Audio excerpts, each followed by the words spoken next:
సర్వలోకానాం భిషజే భవరోగిణాం నిధయే సర్వవిద్యానాం దక్షిణామూర్తయే నమః. నారాయణ సమారంభాం వ్యాసశంకరమధ్యమాం అస్మదాచార్యపర్యంతాం వందే గురుపరంపరాం. నారాయణం నమస్కృత్య నరం చైవ నరోత్తమం దేవీం సరస్వతీం వ్యాసం తతో జయముదీరయేత్. యజ్ఞేశ అచ్యుత గోవింద మాధవ అనంత కేశవ కృష్ణ విష్ణో హృషీకేశ వాసుదేవ నమోస్తుతే. శ్రీ వాసుదేవ నమోస్తుతే. సర్వత్రా వ్యాపించింది ఆయనే, కానీ అవ్యాపకుడు అంటున్నారు. అంటే ఈ వ్యాపకత్వం ఎలాంటిది అంటే అంతలో ఉన్నవాడు ఆయన, ఆయనకు భిన్నముగా మరొకట్లేదు. ఆయన భిన్నముగా మరొకటి ఉందనుకుని దాని యందు ఆయన వ్యాపించాడు అని నువ్వు మాట్లాడడం తగదు. ఇక్కడ ఆయనకి భిన్నముగా ఏమీ లేదు, మొత్తం ఆయనే ఉన్నాడు ఇక్కడ. అందుకే అవ్యాపకత్వ అనే మాటకి అది అర్థం ఇక్కడ. అదేవిధంగా ఒక చోట పరిమితిగా ఉన్నటువంటి వాడు కాదు, అత్యంత సూక్ష్ముడు. సూక్ష్ముడు అంటే ఇంద్రియముల చేత కానీ మనస్సు చేత కానీ అంతుపట్టడు. ఇది సూక్ష్మం అంటే అర్థం ఇక్కడ. మన చిన్న నలుసుని సూక్ష్మం అంటాం, అలాంటి సూక్ష్మం కాదు ఇక్కడ. ఇంద్రియానికి కానీ ఆలోచనకు కూడా అందరూ యన్మనమనతే అని ఒక చోట, యతో వాచో నివర్తంతే అప్రాప్య మనసా సహా అని ఒక చోట చెప్పబడుతుంది. కానీ ఇంద్రియములకు మనస్సుకు అందరు గనక అత్యంత సూక్ష్మత్వాత్. ఎంత సూక్ష్మమయ్యా అంటే ఈ విషయాన్ని మనకు ఆకాశవత్ సర్వగత సుసూక్ష్మ అని మాటలో చెప్పారు ఇక్కడ. సర్వగతమైనది సుసూక్ష్మం, అదృశ్యత్వం. అది ఇంద్రియాల్లో వస్తువుల పదార్థంలో కనబడదు. పదార్థం కనబడుతుంది కానీ పరమార్థం కనబడదు కదా. అందుకే అది అదృశ్యత్వం, అగ్రాహ్యం. వస్తువును పట్టుకున్నట్టు ఆయన పట్టుకోలేవు. భగవంతుణ్ణి పట్టుకొని ప్రారంభించి ఆయన పట్టుకోలేవు అన్నాడు ఇక్కడ. భగవంతుని పట్టుకోవాలంటే విగ్రహం పట్టుకోవడం కాదు కదా. ఈ సూక్ష్మమైన బ్రహ్మతత్వాన్ని ఎలా పట్టుకోగలవు? నువ్వు బుద్ధితో పట్టుకోలేవు, వస్తువు అయితే పట్టుకోగలవు, పరమాత్మను పట్టుకోలేము. అగ్రాహ్య కనుకనే పైగా అది ఇంట్లో ఉన్నాడు కానీ దేహాది మమకారముల్లో, ఈ దేహంలో వ్యాపించారు కానీ దేహం మీద ప్రేమ, ఇంకోటి మీద రాగం, ఇంకోటి ద్వేషం ఉంటుందని భగవంతుడికి. అది రాగద్వేషాలు లేవు గనక ఆయన గురించి చెప్తూ నిర్మమత్వాచ్చ అనే విషయాన్ని చెప్పి నా అవస్థలు లేనటువంటి వాడు కర్త, ఆయనే కర్త, ఆయన కర్త. ఈ మాట గీతలో భగవానుడు కూడా చెప్పాడు. ఆయన లేకపోతే ఏదీ జరగదు గనక ఆయనే కర్త, కానీ ఏది అంటదు గనక ఆయన అకర్త. ఇది ఎలా అంటే గృహదీపవత్తను ఉపానం చెప్పారు. దీపం వెలిగించాక దీపంలో మనం అన్ని పనులు చేస్తాం. ఈ పనులంటికి కారణం దీపమా? ఆ దీపం ఎలాగైతే కాంతి ప్రదానం చేయడం వల్ల నీ వికారములతో నువ్వు ప్రవర్తించేవో, ఈశ్వర చైతన్యం వల్ల ఇంద్రియాది వికారములు ప్రవర్తిస్తూ ఉంటాయి. కనుక అతను ఏమయ్యాడు? అకర్త. కర్త ఎలా అయ్యాడు? ఆయన లేకపోతే చైతన్యమే లేదు గనక ఆయన కర్త అయ్యాడు. కర్త అకర్త అనే విషయాన్ని కూడా ఇక్కడ స్పష్టం చేశారు. ఇది ఈశ్వరతత్వాన్ని చెప్పే విధానం. సవాయేష శుద్ధ స్థిర అచల. అసలు ఇవన్నీ తీస్తే మరొక అష్టోత్తర శతనామం తయారవుతుందండి. బ్రహ్మము గురించి అష్టోత్తర శతనామం, ఇది ఆలోచించవలసింది. బ్రహ్మము గురించి నామాలు ఎందుకు తెలుసుకోవాలంటే అర్థం తెలుసుకుని విచారణ చేయాలి. విచారణ చేస్తే బ్రహ్మతత్వాన్ని మననం చేసిన వాళ్ళం అవుతాం. అందుకే విష్ణు శాస్త్రానికి భగవత్పాదుల వారి భాష్యం రాసేది కూడా అందుకే. బ్రహ్మతత్వాన్ని మననం చేయడం కోసం నామం, ఒక్కొక్క నామం కూడా క్యాప్సుల్ ఫారంలో బ్రహ్మతత్వం ఇస్తుంది. అంతేగాని మళ్ళీ తులసి దళాలు 1000 పెట్టుకుని పూజ చేయడానికి కాదు. అలాగని చేయొద్దని నేను అనలేదు, అక్కడితో ఆగిపోవద్దు అంటున్నాం. మననం చేయండి నామానికి అర్థాన్ని.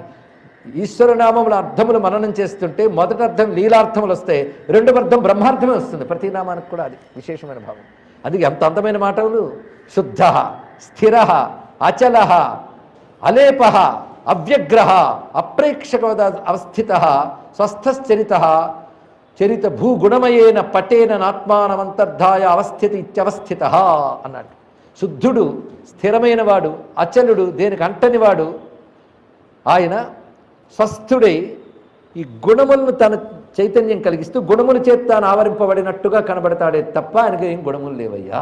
ఇది విషయం చెప్తున్నా. అంటే మన సత్వరజస్తమో గుణముల చేత మన పనులన్నీ జరుగుతున్నాయి.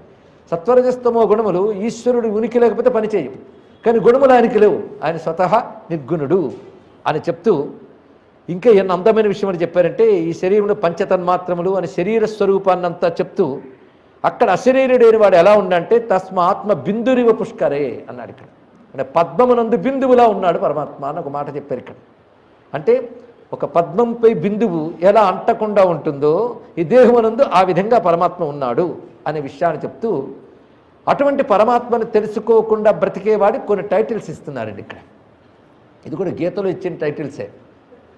అఘాయురింద్రియారామో మోఘపార్థ సజీవతి, ఇవన్నీ బిరుదులు. ఎవరికి ఆ బిరుదులు? ఎవడైతే పరమాత్మ గురించి ప్రయత్నించాడో వాడికి. వాడు మొదటి బిరుదు ఇస్తున్నాడు, సమ్మూఢ ప్రయాత. వాడు సమ్మూఢుడు అంటే మంచి మూర్ఖుడయ్యా అన్నాడు ఇక్కడ. అంటే భగవంతుడు ఇంత చక్కగా ఆయన వల్ల నడుస్తున్నా అని తెలుసుకోకుండా బ్రతుకుతున్నవాడు మూర్ఖుడు అన్నారు. ఈ మాట యక్ష ప్రశ్నలు కూడా ఉపనిషత్తత్వం అండి. అది చాలా లోతైనది, అదేది క్విజ్ కాదు, లోతైన అవగాహన. అందులో ఒక మాట అంటాడు, మూర్ఖుడు అంటే ఎవరయ్యా అంటే నాస్తికుడు అన్నాడు. వెంటనే తడుముకోకుండా యక్షుడిని ప్రశ్నకి ధర్మరాజు, నాస్తికుడు అంటే ఎవరయ్యా అంటే మూర్ఖుడు అన్నాడు. అంటే అంతకంటే మూర్ఖుడు మరొకడు ఉన్నాడు. అలాంటి మూర్ఖులకు ఒక సభ, వాళ్ళు ఒక మేధావులు, వాళ్ళ చేతుల్లో వ్యవస్థలు. ఎంత దౌర్భాగ్యం అండి ఇక్కడ. అది నాస్తికత్వం వాడికి వాడినే నశింపజేయకుండా సమాజాన్ని కూడా నశింపజేస్తుంది. అది తెలుసుకోవాలి. ఆస్తికత అంటే ఏమిటో కాదు, ఆత్మ యొక్క ఉనికిని తెలియడమే ఆస్తికత. తెలుసుకుంటే దాన్ని తెలియజేసే వేదాది శాస్త్రముని విశ్వసించకపోవడం నాస్తికత. వేదముని యందు విశ్వాసమే ఆస్తికత. అందుకే ఇక్కడ చెప్తున్నది ఏంటంటే సమ్మూఢత్వాత్ ఆత్మానం ప్రభుం భగవంతం కారయతారం నా పశ్యత్. వాడు అత్యంత మూర్ఖుడు గనక మనలో ఆత్మగా, ప్రభువుగా, భగవంతుడుగా, కారయితగా ఇవన్నీ చేసేవాడుగా ఎవడున్నాడో వాడిని తెలుసుకోలేకపోతున్నాడు, వాడు చూడలేకపోతున్నాడు అన్నాడు ఇక్కడ. కనుక మన భగవంతుని తెలుసుకోలేకపోవడం కారణం ఒక్కటే మూర్ఖత్వం, మరి ఏదీ లేదు. నాకు కనబడట్లేదంటే మూర్ఖత్వం అంత ఉందని అర్థం ఇక్కడ. ఇలా ఉపనిషత్తు చెప్పగానే దోషం నాదే నొప్పుకుని తొలగించుకుని ప్రయత్నం చేయాలి ఇక్కడ. మళ్ళీ ఇక్కడ భగవంతుడి గురించి చెప్తూ ఆత్మానం ప్రభుం భగవంతం కారయితారం. సరిగ్గా గీతలో గతిర్భర్త ప్రభు సాక్షి శరణ్య సుహృత్ అని ఏదైతే ఉన్నదో ఆ వాక్యం ఇక్కడ తెలుసుకోవాల్సింది. మనలో అంతకంటే సుహృత్తు మరొకడు లేడు, ఆయనే ప్రభువు. ప్రభు అంటే వీటి యొక్క సమస్త శాసకత్వము ఆయన చేతిలో ఉన్నటువంటిదే. గుణౌఘైస్తప్యమాన కలుషీకృత హృచిత్తశ్చంచలో లుప్యమాన సస్పృహ వ్యగ్రశ్చ అభిమానిత్వం ప్రయాత ఇత్యాహ. అతడు నిరంతరం త్రిగుణములతో కలిసిపోయి కలుషీకృతుడైపోయిన చిత్తంతో, అంటే చిత్తమంతా కలుషితమైపోతుంది. ఎప్పుడు చంచలత్వమే, స్థిరంగా ఉండదు ఆ చిత్తం, క్షణానికి ఒకటి ఆలోచిస్తుంటుంది. పైగా సస్పృహ, ఎప్పుడు ఇంద్రియాది స్పృహలతోనే ఉంటాడు. వ్యగ్రహత, చంచలత్వంతో కూడినటువంటి వాడి. అభిమానిత్వం ప్రయాత, వీటితో ఒక పొసెసివ్నెస్ అంటే దేహాదులు నేనని నావి అనేటువంటి అభిమానాన్ని ఏర్పరచుకొని సోహం మమ ఇదం ఇది. ఆహా, సోహం మమ ఈ మాటలో ఎక్కువ వాడుతుంటాడు. నేను నాది, ఈ రెండే అహం మమ అని ఏర్పడుతుంటాయి. కానీ మూఢత్వం యొక్క లక్షణాలు రెండు కొమ్ములు. మూర్ఖత్వం అనే పశువుకి రెండు కొమ్ములు, అహం మమ అన్నాడు. దీనికి ఏర్పడడానికి ఇంకా లోపల ఎన్నో ఉన్నాయి పశు లక్షణాలు. కలుషీకృత హృచిత్త చంచలో లుప్యమాన సస్పృహ వ్యగ్రశ్చ, ఈ విషయం కూడా చెప్పాడు ఇక్కడ. ఏవం మన్యమానో నిబద్ధో యాత్మానాత్మని జానన్నేవ ఖచరహ కృతస్వానుచరై. ఎలా ఉన్నాడంటే పత్రేన విభూయమాన, ఒక శూన్యమైన చోట ఎగిరిపడుతున్న ఆకులా వెళ్ళిపోతుంటాడు అన్నాడు. ఈ మాట చెప్పడంలో అర్థం ఏంటంటే ఒక ఆకు గాలికి ఎగిరిపోతుంటుంది, దానికి ఒక గతి నిర్దేశం లేదు. అలాగ వీడు కర్మని గాలి వీచుతున్నట్లుగా వాటికి ఎగిరి పడుతూ ఉంటాడు సుమా. ఇది ఎలా ఉంటుందంటే ఇక్కడ మంచి ఉపమానం చెప్తున్నాడు. లోహపిండస్త్వగ్ని సంపర్క లోహమయో లోహగత ప్రహారాదీన్ అనుభవతీతి. గొప్ప మాట చెప్పాడు. ఎంతవరకు వచ్చేప్పటికల్లా అనుభవిస్తున్నవాడు ఎవడు? ఇదిగో భగవంతుడు కాడు, ఇంద్రియాదులు జడములు. మరి ఎక్కడ అనుభవం వచ్చింది? ఎవడు సుఖదుఖాలు అనుభవిస్తున్నాడు? భగవంతుడికి లేవు. ఇంద్రియాదులు జడములు, ఎవరు అనుభవిస్తున్నారు అనే మాట గొప్ప మాట చెప్పాడు ఇక్కడ. ఈశ్వర చైతన్యం బుద్ధి యందు ప్రతిబింబితం అవగానే బుద్ధిగతమైన ఈశ్వర చైతన్యం ఏదైతే ఉన్నదో వాడిని జీవుడు అంటున్నారు. అతని దేహాదులతో అభిమానం ఏర్పరచుకుంటున్నాడు.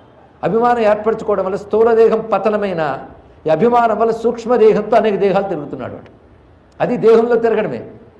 దేహం దమ్దం చచ్చినా దేహంతోనే ఉంటున్నాడు వాడు, తెలుసుకోండి. చచ్చిపోయినా దేహంతోనే ఉంటున్నాడు. చచ్చిపోయిన తర్వాత పోయిందేది స్థూల దేహం మాత్రమే పోయింది, కానీ సూక్ష్మకారణ దేహాల్లో తిరుగుతున్నాడు. అనే దేహాభిమానం వదలడం అంటే స్థూల సూక్ష్మకారణ దేహాభిమానములు వదలడం. అది ఒక్క స్థూల దేహాభిమానం వదలడం కాదు ఇక్కడ, అది స్పష్టంగా తెలుసుకోవాలి ఇక్కడ. కానీ అభిమానం వదలకుండా అంటుకుపోయాడు వీడు. ఇది ఎలాంటిదంటే లోహపిండస్త్వగ్ని సంపర్క లోహమయో అన్నాడు ఇక్కడ. ఒక లోహపిండం అంటే ఇనప ముద్దని బాగా అగ్నితో కాల్చేసిన తర్వాత ఆ ఇనప ముద్ద అగ్నిలాగా, అగ్ని ఇనప ముద్దలా కనబడుతుంది, అవునా లేదా? అదేవిధంగా అగ్ని వంటి చైతన్యం, బుద్ధిగతమైన చైతన్యం దేహాదులతో తాదాత్మ్యం చెందిపోయి తానే దేహంలా భావన చేస్తూ అనేక దేహాలు మారుతూ తిరుగుతూ ఉంటే ఎలా ఉన్నదయ్యా అంటే ఆ ఇనప గుండి కొట్టే దెబ్బ దానితో అగ్నికి కూడా తగులుతున్నట్టు కనబడుతుంది కదా అన్నాడు ఇక్కడ. ఇది ఆలోచించవలసిన అంశం. ఈ చెప్పడంలోనే అగ్ని వేరు ఇనుము వేరు అని ఎరుక కలగాలి. అలాగే అగ్ని వంటి నాకు ఇనుము లాంటి దేహాలకి భేదం ఉన్నది అని తెలుసుకోగలిగితే తాను అగ్నికి సంబంధించిన వాడిని కానీ ఇనుముకి సంబంధించిన వాడిని కాను అని ఎరుక కలగాలి. కానీ దేహాదులకు సంబంధించిన చైతన్యమే నేను ఎరుక కలగాలి. అది కలగనంత వరకు దీనితో ఉన్నట్టే వాడు తాదాత్మ్యం చెందుతున్నాడు అనే భావాన్ని చక్కగా చూపించాడు. దీన్ని బట్టి జీవ ఈశ్వరుడి మధ్య భేదం ఉందా లేదా? ఉన్నట్టు కనబడుతుంది కానీ లేదు. ఉన్నట్టు కనబడడానికి కారణం ఏంటంటే ఈశ్వర చైతన్యమే అది బుద్ధిగతముగా ప్రకాశించినప్పుడు జీవుడు అనబడుతుంది. అది జీవో వినీత సాక్షి ముకుందోమతి విక్రమ నామంలో ఈశ్వరుడికి జీవశబ్దం చెప్పడం ఎందుకయ్యా? జీవేశ్వర అభేదమే చెప్పడం అక్కడ ప్రధాన ఉద్దేశం అయ్యా. కానీ అభేదం అనేది ఎప్పుడు తెలుస్తుంది? జీవభావం వదిలితే తెలుస్తుంది. జీవభావం ఏమిటి అంటే దేహములతో తాదాప్త్యం చెందడమే జీవభావం. ఇది గుర్తుపెట్టుకుంటే చాలా పెద్ద వేదాంత చర్చ అక్కర్లేదు ఇక్కడ. ఈ దేహాదులు నేను అనుకునే వాడెవడే వాడు జీవుడు, ఇంకోటి కాదు ఇక్కడ. అంతవరకు నాకు నియంత దేహాదులు నియంత ఈశ్వరుడైన భావంతో ఈశ్వరుని ఆశ్రయించాలి. అప్పుడు ఈశ్వరానుగ్రహం వల్ల అభేద జ్ఞానం తర్వాత కలుగుతుంది. ఇది క్రమం ఇక్కడ. అత అన్యత్రాప్యుక్తం శరీరమిథం. అన్యత్రాప్యుక్తం అనే మాటకు అర్థం ఏంటంటే ఇతర శాస్త్రములందు ఉపనిషత్తుల యందు కూడా చెప్పబడినది అని భావాన్ని కూడా గ్రహించవలసింది. ఈ దేహం గురించి ఇక్కడ వివేచన చేస్తాడు. కొంతమేరకు మనం చెప్పుకున్నాం. జనక మహారాజు ఈ దేహం ఏముందయ్యా అంటూ ఒక మాట్లాడతాడు. దీన్ని శంకర భగవత్పాల్ వారు దేహనిందా ప్రకరణం, విషయనిందా ప్రకరణం అంటూ కొన్ని ప్రకరణాలుగా వేదాంతాన్ని బోధించేటప్పుడు వాడారు. అది వేదాంత బోధ పద్ధతి. ఆ పద్ధతి ఉపనిషజ్జన్యం. అది ఉపనిషత్తు కూడా దేహ వివేచన చూపించింది. కానీ ఆధ్యాత్మికత అంటే ఏమిటంటే దేహాత్మేశ వివేకోత్సాహంబును. దేహ ఆత్మ ఈశ వివేకమే ఆధ్యాత్మికత అన్నాడు. ఆధ్యాత్మిక శబ్దానికి ఇది అర్థం అండి. ఇక్కడ అధ్యాత్మ విద్య విద్యల్లో ఉత్కృష్టం. అధ్యాత్మ విద్య అంటే దేహ ఆత్మ ఈశ వివేకం. వివేకం అంటే వేరు చేసి చూడగలుగుట. ఆ వివేచన చేయగా చేయగా చేయగా జీవుడు దేహాదులతో తాదాత్మ్యం చెందిపోయిన వాడిని ఆ తాదాత్మ్యం నుంచి వేరు చేసి ఈశ్వరుడితో ఐక్యం చేసి ఇద్దరికి అభేదం అని జ్ఞానం కలుగుతుంది. ఇక్కడ ఇదే ఆధ్యాత్మిక విజ్ఞానం అంటే ఇక్కడ దాన్ని ఇక్కడ తెలియజేస్తున్నాడు. అందుకే ముందు దేహం వివేచన ఇక్కడ చాలా గొప్పగా జరుగుతుంది. ఇక్కడ ఎన్ని రకాలుగా చెప్తున్నాడంటే శరీరం మైథునాదేవ ఉద్భూతం సంవిద్యపేతం నిరయయేవ. శరీరం పుట్టుకు గురించి ఆలోచించండి, నరకప్రాయం తప్ప మరొకటి ఉన్నదా? నరకం ఎక్కడో లేదు. మన పుట్టుకు గురించి ఆలోచిస్తే అక్కడే తెలుస్తుంది. ఆ జఠరంలో ఉండేటప్పుడు పడే వేదన ఇక్కడ క్లుప్తంగానే స్మరించాడు. ఇతర ఉపనిషత్తుల్లో చాలా పిండోత్పత్తి ప్రక్రియన్ని వివరిస్తాడు. ఎంత సైన్స్ చెప్పారంటే అని కాదు, నీ గురించి నీకు చెప్పారు. అది నువ్వు వచ్చేటప్పుడు ఎలా వచ్చావు, గర్భంలో పడ్డావు. అది మైథునాదేవ ఉద్భూతం సంవిద్యపేతన్యయేవ. ఒక నరకం లాంటి జఠరంలో ఉంటూ మూత్రద్వారే నిష్క్రాంతం. ఎక్కడి నుంచి వచ్చావు? నువ్వు వచ్చిన పెద్ద అద్భుతమైన స్వర్గద్వారాల నుంచి కాదు, మూత్రద్వారాల నుంచి బయటకు వచ్చాను. ఎంత జుగుప్సాకరమైనటువంటిది. దేహం మీద ఆ తీవ్రాభిమానాన్ని అభినివేశాన్ని వదిలించేట్టు చేస్తూ నిష్క్రాంతం అస్థిభిశ్చితం మాంసేన అవలిప్తం చర్మాణ అవబద్ధం విన్మూత్ర పిత్త కపమజ్జా మేధోవసాభిరణ్యశ్చ మలేర్బగుభి పరిపూర్ణం కోశైరవి నిర్మితం. ఎంత అద్భుతమైన మెటీరియల్ ఉందండి. నీ బంగారం మీద మమకారం ఒంటి మీద వేసుకోవాలి, కానీ ఒంట్లో ఉన్న మెటీరియల్ ఏంటో చూడు. ఎంతగా తప్ప ఇంకేమైనా గొప్ప మెటీరియల్ ఉందా? దీని మీద ఒక అహంకారం, దీని మీద ఒక పొగరు. ఏమిటయ్యా దానిలో ఉన్నది? మాంసేన అవలిప్తం అస్థిభిహి చితం. ఎముకల గూడు, మాంసపు ముద్ద, చర్మాణ అవబద్ధం చర్మంతో కట్టబడింది. విన్మూత్ర పిత్త కఫ మజ్జ మేధోవసాభిరణ్యశ్చ మలైహి బహుభి పరిపూర్ణం కోశైరివ. వీటన్నిటితో కూడినటువంటిది ఈ కోశం. ఇక లోపలున్న భావజాలములు ఉంటాయి, సూక్ష్మ శరీరాంతర్గతమైనటువంటివి. సమ్మోహో, భయం, విషాదో, నిద్ర, తంద్ర, వ్రణో, జరా, శోక, క్షుత్పిపాస, కార్పణ్యం, క్రోధో, నాస్తిక్యం, అజ్ఞానం, మాత్సర్యం, వై కారుణ్యం, మూఢత్వం, నిర్వ్రీడత్వం, నిగుర్తత్వం, ఉద్ధతత్వం, అసమత్వం. ఇది తామసాన్విత. ఎన్ని గుణాలు! ఇవన్నీ చూస్తుంటే మనల్ని మనకు చూపిస్తున్నాడు. ఇవి బాగా అర్థమైపోతాయి. బ్రహ్మం అర్థం అవడం కష్టం, ఎందుకంటే ఆయన అలవాట్లేదు. ఇది బాగా అలవాటు కదా. కానీ దీని మీనింగ్లు తెలుసుకుంటే చాలు. లోపల ఉన్నవన్నీ కూడా ఒకటి భ్రమ, సమ్మోహం అంటే భ్రమ, భయం, దుఃఖం, నిద్ర, అలసట, గాయాలు, ముసలితనం, ఏడుపు, ఆకలి, దప్పిక, లోభం, క్రోధం, దానితో వేదనింద ఇత్యాదులు చెప్తున్నాడు ఇక్కడ. నాస్తిక్యం అంటే అర్థం వేదనింద నిర్వచనాలు తెలుసుకోవాల్సింది. అలా మూర్ఖత్వం, మాత్సర్యం, జాలి, మొండి పట్టుదల. ఒకప్పుడు పరమ జాలిగా కనబడతాడు, ఎంత జాలి ఇస్తుందని, ఇంకోటి చూస్తూ జుగుప్స కలుగుతుంది వాళ్ళలోనే. ఇన్ని రకాలుగా మొండి పట్టుదల, సిగ్గు లేకపోవడం, సోమరితనం, తాను అధికమనే భావన, హెచ్చుతగ్గులు ప్రదర్శించడం, ఇవన్నీ తామస గుణాలు. అలాగే కోరిక, స్నేహం, ప్రేమ, లోభం, హింస, స్థిరంగా ఉండలేకపోవడం, చపలత్వం, ఆవేశం, తృప్తి లేకపోవడం, ధన సంపాదన, స్నేహితులపై అనుగ్రహం, శత్రువులపై ద్వేషం, స్వీకరించడం మీద ఆసక్తి, అలాగే ఇష్టం లేకపోయిన ఇంద్రియాలు తృప్తి కోసమని ప్రవర్తించడం, ఇలాంటివన్నీ కూడాను రజోగుణంతో కూడుకున్నవి. ఇవి వికారములు, ఇవి బంధిస్తున్నాయి. ఈ రజోగుణ తమో గుణములు ఎక్కువ వివరించారు. సత్వగుణం కూడా వీటిలో ఉంటుంది, కానీ వీటితో కలుషితమైపోయింది. ఆ సత్వగుణాన్ని ఇప్పుడు తెలుసుకుని దానితో ధర్మము, జ్ఞానము, సాధన ఇత్యాదులు చేయాలి అంటూ శరీరము, ఆ శరీరంలో ఉన్నటువంటి రకరకాల ఎమోషన్స్ అని చెప్పుకోవచ్చు దీన్ని, వీటిని వివరించారు. ఇంతకు తప్ప ఏమైనా సబ్జెక్ట్ ఉందా చెప్పండి? ఇలాంటి వాడితో కొట్టుమిట్టాడుతున్నప్పుడు దీనికి చేతనత్వం ఇచ్చేవాడెవడు, ఎక్కడి నుంచి చైతన్యం ప్రశ్నే పుట్టట్లేదు. అవకాశం ఏదండి? ఎందుకంటే నిధులు చే కొన్నాళ్ళు, నేరముల కొన్నాళ్ళు, ముదిమి చే కొన్నాళ్ళు మోసపోతి కదిసి కోరినను గతకాలము వచ్చుని అంటాడన్నమాచార్య. ఎలా బ్రతికైపోతుందంటే వీటితోనే కాలక్షయం అయిపోతుంది. ఇప్పుడు చెప్పిన గుణాలన్నింటినీ చక్కగా ఎంటర్టైన్ చేసేయడంతోనే ఆగిపోతుంది. ఇంకా ఆలోచించడానికి అవకాశం ఎక్కడొస్తుంది? ఇలాంటి పరిస్థితి. దీనివల్ల క్రమక్రమంగా ఇలాంటి దేహాలు ఎన్నో పొందుతున్నాడు. ఎందుకంటే ఇదే అలవాటైపోయింది, మరణించాడు. ఈ అలవాట్లతో మళ్ళీ దానికి తగ్గ దేహాలు వస్తున్నాయి. దానికి తగ్గ దేహాలు అంటే ఈ అలవాట్లు వాసనలుగా మారాయో వాటికి తగ్గ దేహాలు మళ్ళీ వస్తున్నాయి ఇక్కడ.